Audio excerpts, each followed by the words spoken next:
श्री गजानन महाराजांच्या प्रकट दिनानिमित्त रविवारी शहरात भक्तिमय आणि आनंदी वातावरण पाहायला मिळत आहे।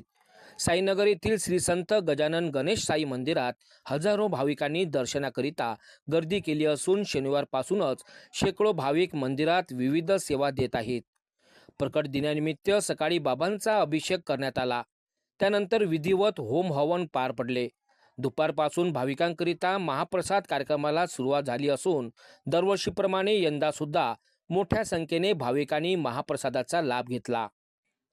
या धार्मिक कार्यक्रमात विजय राऊत यांच्यासह सेवा देणाऱ्या भाविक महिलांनी बाबांविषयी श्रद्धा आणि सेवाभाव व्यक्त करत समाधानाची प्रतिक्रिया व्यक्त केली।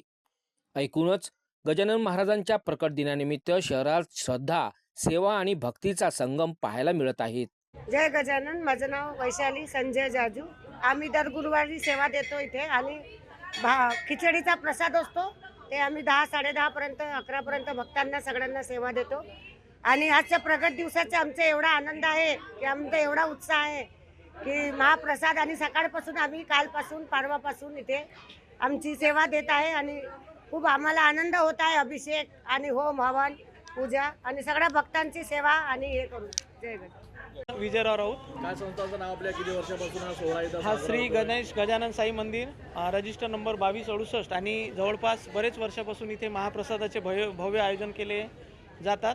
आणि या मंदिराचे जे संस्थापक अध्यक्ष होते स्वर्गीय प्रेमचंदजी हंसार, त्यांचा स्वर्गवास झाला, तरी पण त्यांच्यानंतर आमच्या आदरणीय श्रीमती सिंधुबाई प्रेमचंद हंसवार या अतिशय सर्वांना सांभाळून, मंदिर कमिटीला सांभाळून इथे मंदिराचं सर्व व्यवस्थापन करून महाप्रसादाचं आयोजन करतात। आणि दर गुरुवारी इथे प्रसाद दिला जातो भक्तांना आणि सर्व सेवेकरी आपली प्रामाणिक सेवा देतात। आयोजन आपलं सकाळपासून मंदिराचा अभिषेक झाला, होम हवन झालं, त्यानंतर सर्वांना दर्शन आणि दुपारी 1 वाजतापासून म्हणजे आता नुकताच आपण महाप्रसादाला सुरुवात केली आहे। हो।